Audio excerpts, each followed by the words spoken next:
actually going to be doing here today is that we're going to be cutting a design style, which is basically going to be symmetrical paisley design.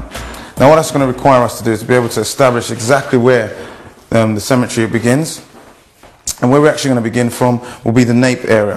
So what we're going to actually do is find the middle section within the nape area, and we're actually going to be able to split that into to have a symmetrical design. So exactly what will be on one side will be on the other side.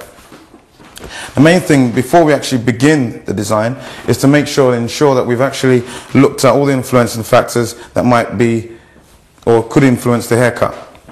Things that you find will generally be cow's lick. You might find it may be the nape swirl. You might find it might be a double crown. It might even be the texture or the way that the hair is. Generally, the things that actually affect the designs would be the density. So if the density is actually less on one side than it is the other, you'll find that the temporal area is generally those areas that actually happens. So what we're actually going to do is just to ensure that we've got strong outline first of all.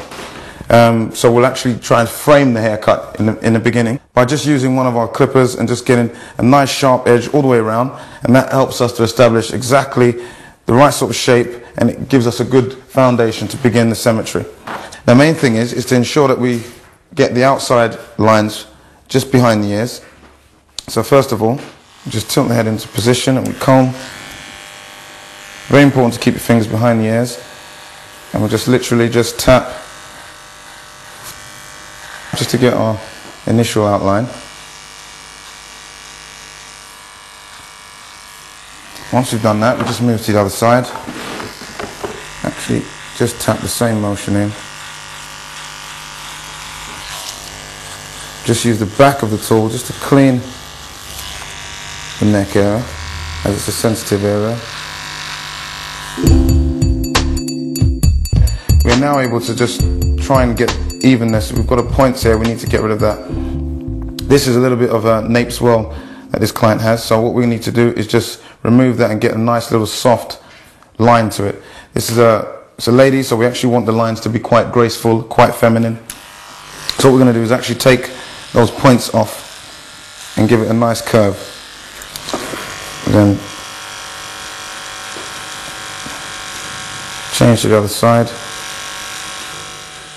Now the area of the outliner too that we're using is basically the corners, which allows us to get curvature. So all we're doing is just using the corners almost as a guide or as a pencil to enable us to get the curvature that we wish to have. And the rest of the area, again, just keeping it on its back, flat to the neck, and you can just clean the rest of the hair off. Very important to do this, as the neck is a very irritable area, and dragging the clipper along the neck would cause irritation. So we just use the corner of the blade just to tap.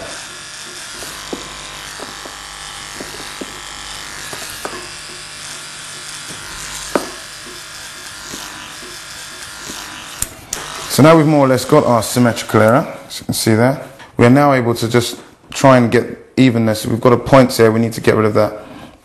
This is a little bit of a nape swirl that this client has, so what we need to do is just remove that and get a nice little soft line to it. This is it's a lady, so we actually want the lines to be quite graceful, quite feminine. So what we're going to do is actually take those points off and give it a nice curve. As you can see, it's just literally just a slight tapping motion that we're using, just to ensure that we cause as little irritation to the neck area as possible. But this client has quite thick, fairly coarse hair, so it does require a little bit more attention into getting sharp lines. So as you can see here, we've got a curve, and this curve was achieved just by keeping the clipper straight and taking off all the points, whereas our inverted curve was achieved just by using the corner of the tool and positioning it just enough to use it as a pencil.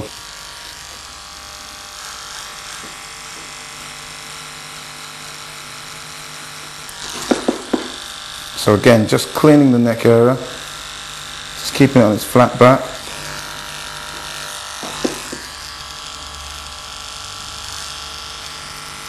And we'll literally just take the corners off, and that allows us just to get a nice curve.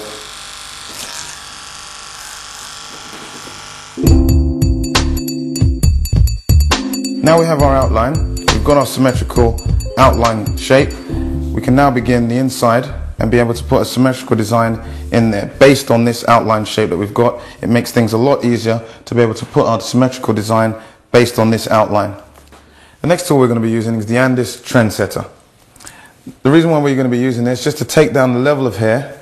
It's very important to be able to have the right length. If you can have too much, the design could grow out too quickly. If you have too little, you might not be able to see the clarity in the design.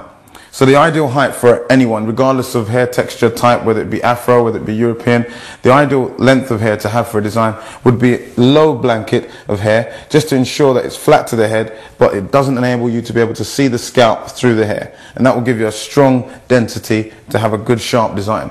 If you're able to see through the hair, there's not much disparity between the line and the design itself. So it's just to ensure that you're not able to see that, make sure the density looks quite bold.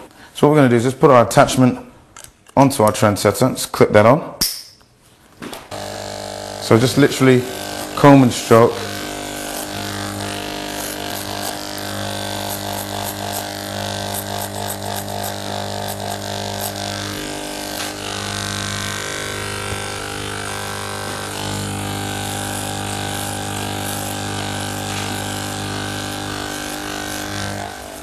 So as you can see, the Trendsetter is having no problem with just removing the hair. And we just work our way around, as the whole design is actually going to cover all the back and sides. We just want to ensure that we've got the right length of hair that we need. And once we've done that, we can start to begin to etch in our design.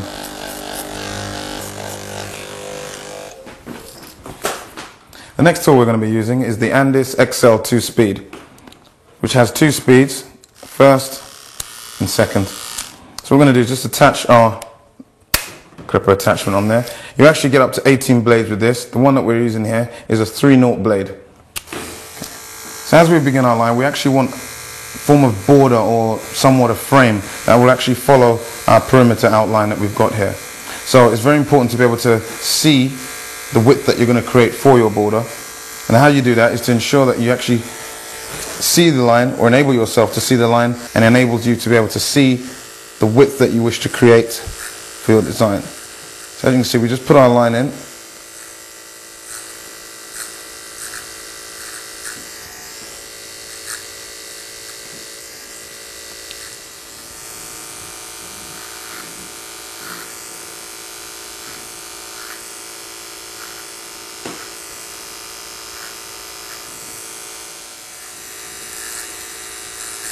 So we just enable ourselves, just keep the blade away from, or the body of the tool away from the design, just so you can see what you're doing at all times. Very important. And we'll work around again.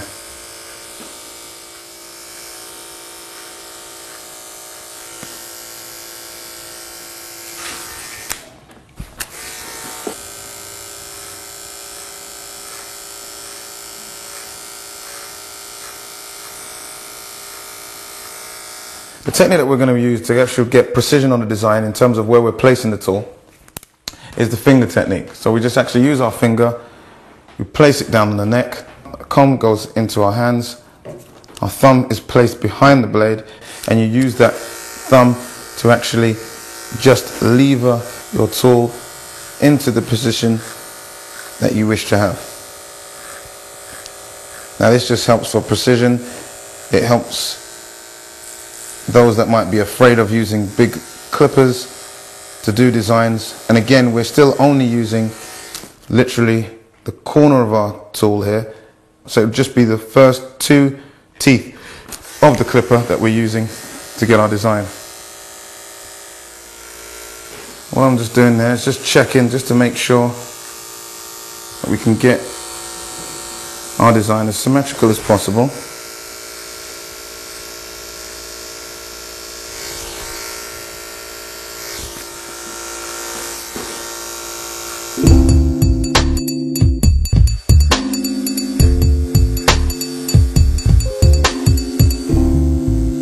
So we're just literally just tapping just to get the main shape. And at the same time, we're just looking continuously at the opposite side, just to try and get it as symmetrical as we possibly can. Now we've done our main outline, we can continue with going back to the center point and get the part of the design that we want here also.